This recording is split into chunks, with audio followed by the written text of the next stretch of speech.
Sugan makin mudapat. Mudapat, mudapat. Osikai go back. Go back, go back. Osikai go back. Go back, go back. Root korok. Sagot kam nai. Kam nai, kam nai. Sugan bibak husiar. Husiar, husiar. Sugan bibak hai. Hai. Ei chui solise. Solibui. Hong Kong solise.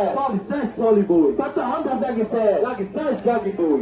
আহ্বানত আজি সমগ্ৰ অসমৰ প্ৰত্যেকখন জিলা সদৰত অত্যাৱশ্যকীয় সামগ্ৰীৰ মূল্য বৃদ্ধি ৰোধ কৰাত চৰকাৰৰ ব্যৰ্থতাৰ প্ৰতিবাদত আৰু শীঘ্ৰে দাম বৃদ্ধি ৰোধ কৰি জনতাক সকাহ দিয়াৰ দাবীত বিক্ষোভ সমদল কাৰ্যসূচী ৰূপায়ণ কৰা হৈছে।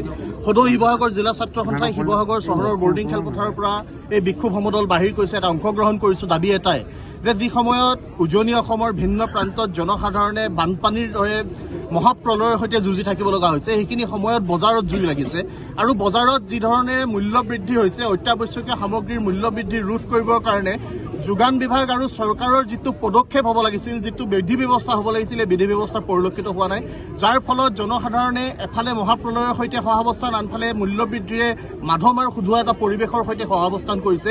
এই অৱস্থাৰ পৰা জনসাধাৰণক মুক্ত কৰিব লাগিব। চৰকাৰখনৰ নিৰ্বাচিত এখন চৰকাৰ, গণতান্ত্ৰিকভাৱে নিৰ্বাচিত চৰকাৰখনৰ মূল দায়িত্ব আৰু কৰ্তব্য হ'ল যে জনসাধাৰণক স্বাভাৱিক জীৱন যাত্ৰাৰ সৈতে আগবাঢ়ি যাবলৈ সুযোগ আৰু সুবিধা দিব লাগে। সেই সুযোগ আৰু সুবিধা দিয়াৰ ক্ষেত্ৰত চৰকাৰৰ হুহকা পিছলা নীতি কেতিয়াও গ্ৰহণ কৰা নহ'ব।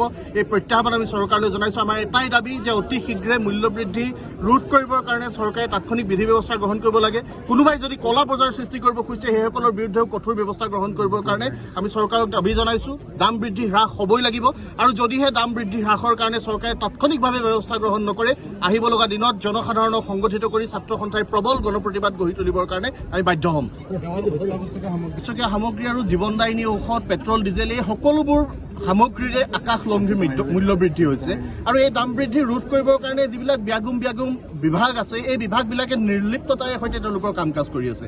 এই নিৰ্লিপ্ত নীতিটো কেতিয়া শেষ হ'ব আমাৰ চৰকাৰলৈ প্ৰশ্ন।